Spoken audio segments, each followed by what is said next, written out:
Kamusta mga kaibigan? Ganito gastusin ng mga NBA legends ang kanilang mga milyones.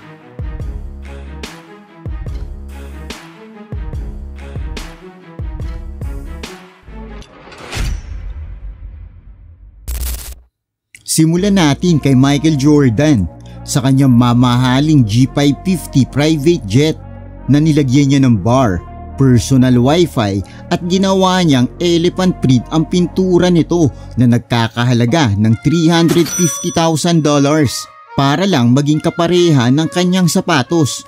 Napakalupit talaga ng jet na to ni Jordan na nagkakahalaga ng $61 million. Hindi lang yan, gumagastos pa siya ng 3 million kada taon para lang magamit at mapalipad ito. Ang laki ng gastos ni Jordan, pero ganun din naman si Shaq na gumagastos din ng milyon sa pag-customize ng kanyang mga kotse. Nilagyan ni Shaq ng butterfly na pinto ang kanyang Hellcat. Kinostomize niya rin ang kanyang Rolls Royce para bigyan karangalan si Kobe Bryant. Tapos gumawa siya ng sarili niyang monster truck, pero may isa siyang kinostomize na kakaiba talaga. When I first came from Baton Rouge, Beverly Hills, you see all the fancy cars come by. So one day I see a Ferrari come by. I was like, I want one of those guys. So I went to the thing and the guy was like, you're too big. I was like, I'm too big. Yeah. So one of the guys was like, well, maybe you got to buy two and put, cut one in half, put them together. I was like, you know what? Maybe I will. I'll take that one and that one. And I got a Ferrari. Wait, so you built a Ferrari where Yes. you cut them apart? Yes. And then made like a giant stretch Ferrari? Yes. Grabe, talagang ginawa na lahat ni Shaq. Kaya kung pagsasamahin mo lahat ang kanyang 40 na custom cars, ang kanyang buong garahe ay nagkakahalaga ng higit sa $5 million. Ang lupit, no? Pero iba rin si Dwayne Wade sapagkat siya ang gumawa ng pinakamahal na basketball na sapatos sa buong mundo. Ito ang kanyang customized na sapatos na nilagyan ng mga diamonds, sapphires at solid na 18 karat gold, at ito ay nagkakahalaga ng $4 million. Subalit minsan ang mga ibang NBA players ay napapasobra ng pag-flex na nagiging dahilan ng pagkaubos ng kanilang pera, tulad noong 90s, tulad ng isang batang Allen Iverson. We've been poor for 20 years plus, and I mean, I finally came into some money now. You know, I want to live a little bit now. Oh, you living, baby, you living! Kung saan ay talagang ginagastos niya lahat ang kanyang mga milyon sa pagbili ng Lambo, Bentley, tapos nagta-travel pa siya sakay ng private jet, pati na rin ang kanyang 5 million na mansyon. Subalit masyadong magastos na si AI dahil nung early 2000, talagang winawaldas niya ang kanyang pera. Gumagastos siya ng 40,000 a night sa mga clubs. Tapos baliwala sa kanya kung matalo ng 100,000 sa casino, at saka nagbigay pa siya ng 6-figure na kotse sa kanyang teammate. Kaya nung panahong nag-retire na si AI ay medyo ubus na ang kanyang pera. Gumagastos ba naman kasi siya ng nasa $360,000 per month. Iyon ay 4.3 million sa isang taon. So kung wala na siyang kita mula sa NBA, imposible niyang mabayaran ang kanyang mga bayarin. Kaya nagsimula na rin siyang malubog sa utang. Nag-umpisa na rin siyang idemanda ng kanyang binilan ng mga alahas dahil hindi niya nabayaran ang utang niyang nasa $850,000. Kaya nung 2012, wala na talagang pera si AI at nag-declared na siya ng bankruptcy. Talagang gumagastos sila para lang makapag-flex, no? Subalit, ibahin mo ang ibang NBA legends na ayaw talaga gumastos tulad ni LeBron. Kahit na kumikita si LeBron ng nasa $111 million sa isang taon at literal siya na bilyonaryo, ay napakakuripot pa rin ito. Hindi siya nag-a-avail ng premium ng Spotify. Tapos yung mga rookie niyang teammate ang pinagbabayad niya kapag nagdi-dinner sila. Akalain mo rin bang nagbabaon pa siya ng sarili niyang pagkain sa NBA? So there's this morning TV talk show clip of Dwayne Wade talking to Kelly Ripa, and Kelly asks, who is the cheapest guy in the NBA? Who is it? And Dwayne Wade says LeBron James. That is so false. Really true. I'm not turning on Data Roman. I'm not buying no apps. I still got Pandora with commercials. You know you're rich, right? I'm not paying for it. I'm not paying. Talagang kuripot pala si Lebron, no? Mapunta naman tayo kay Dennis Rodman, kung saan ay na-scam siya ng milyon.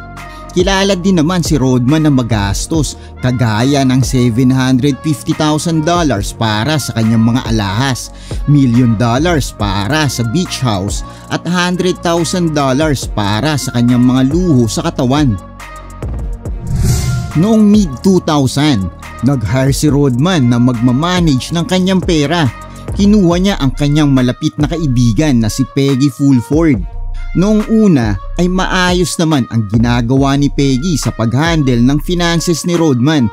Subalit noong 2012, nagtaka na lang si Rodman na nawalan na siya ng kuryente, tubig o kahit ano sa bahay niya na binabayaran niya ay naputol na. Nakatanggap na rin siya ng mga sulat na hindi niya binabayaran ang mga bills niya. Ang matalik na kaibigan ni Rodman ay ninakawan pala siya. Nakakuha ito ng mahigit sa $1.2 million. Kaya noong 2018, si Peggy ay naging guilty sa financial fraud. Dahil doon, kailangan niyang ibalik kay Rodman yung mga ninakaw niyang pera. Tapos makukulong pa siya ng 10 taon. Kakaiba rin kung paano ginagastos ni Dwight Howard ang kanyang pera, sapagkat gumagastos lang naman siya ng mahigit sa $100,000 para sa kanyang mga ahas. I have some of the biggest snakes. The one down here, her name is Cleopatra. How big will she get? Up to like 25 feet, 200 some pounds. How often have you been bit by one of your snakes? I've only been bitten 3 times. Is there like a scar? Yeah. Wait, let's see. That's no joke. That's a real bite. It didn't even hurt. I definitely think people have a misunderstanding about snakes. Oo, tama ka. Mahilig sa mga ahas si Dwight Howard. Kaya sa loob ng 1 taon ay nakabili si Dwight ng nasa 40 na ahas. Kaya kinailangan niya mag-hire ng 2 tiga-alaga ng ahas niya. Tapos gumagastos pa siya ng nasa $100,000 para igawa ang kanyang mga alaga ng snake mansion. Grabe, ang sarap ng buhay ng mga ahas na yun, no? Pero iba naman ang buhay ni Kevin Durant. Gumagastos siya ng $1 million sa pagbili ng kanyang sariling professional sport team. Sa panahon kasi ngayon, ang bawat legend ay may sari-sariling team, kagaya ng pag-aari ni Lebron na Liverpool Football Club. Si Giannis naman ay merong Milwaukee Brewers, tapos si Steph ay meron din e-sport team. Ngunit si KD ay medyo naiiba.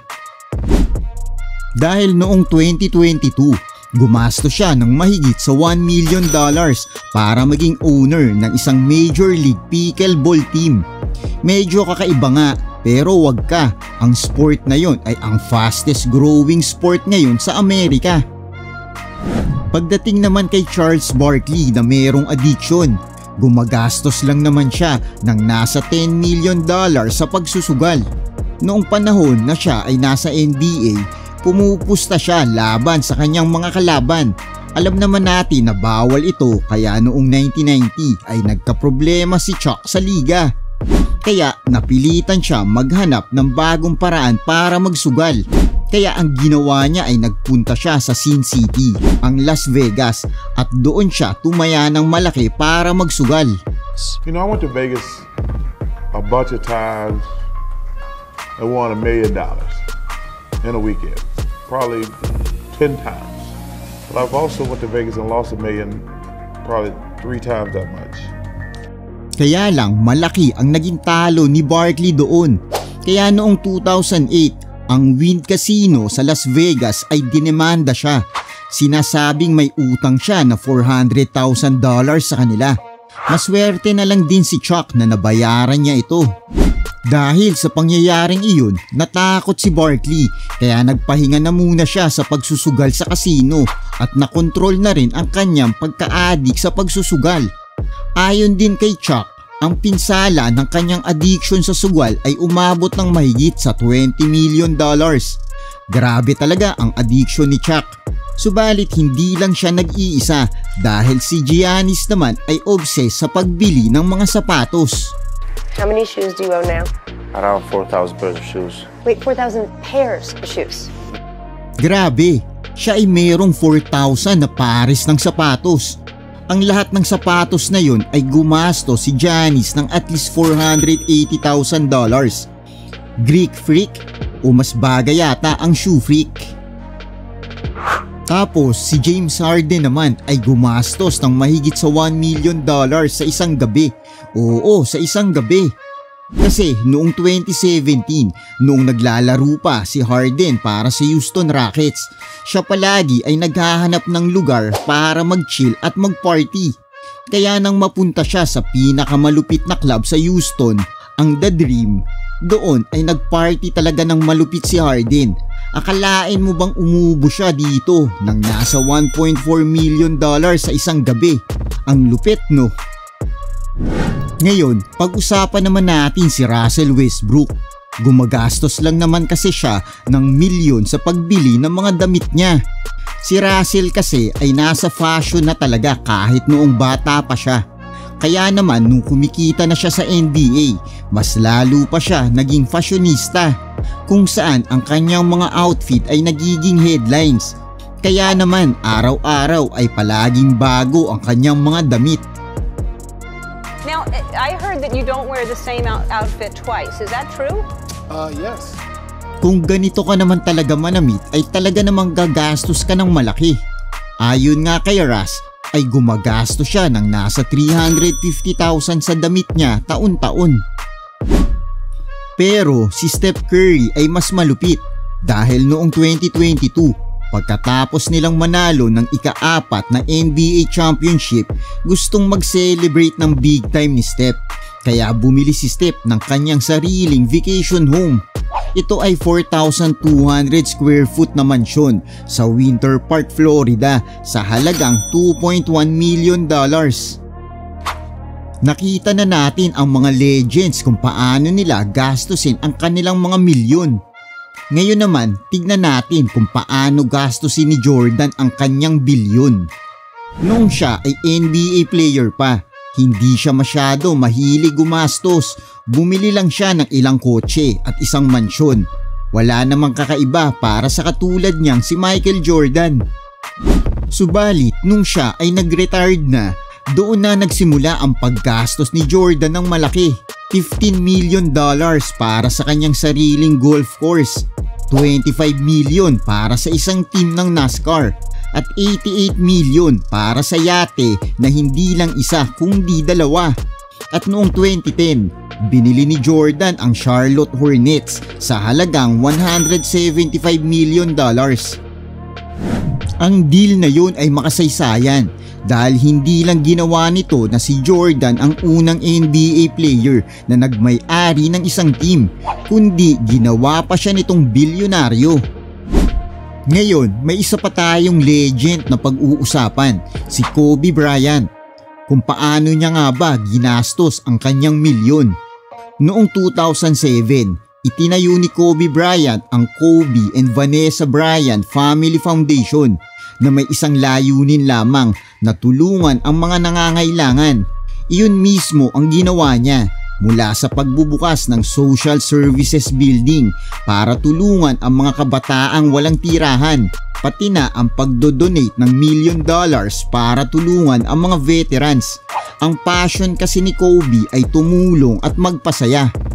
Kaya nung 2020, nung nawalan tayo ng isang legend, ang asawa ni Kobe na si Vanessa ay gusto bigyan karangalan si Kobe at ang kanilang anak na si Gigi sa pamamagitan ng pagpapalit ng pangalan ng kanilang charity sa The Mamba and Mambasita Foundation.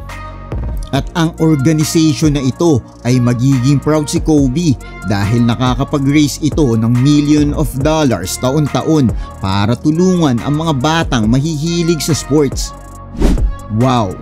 Ganon dapat ginagastos ang mga milyon. Kaibigan, ganyan ginagastos ng mga NBA legends ang kanilang mga milyon. Kung ikaw ay isang milyonaryo, paano mo ito gagastusin? Huwag natin kalimutan mag-subscribe sa Kinuwento TV. Pa-like na rin at pakipindot ang notification bell. Salamat!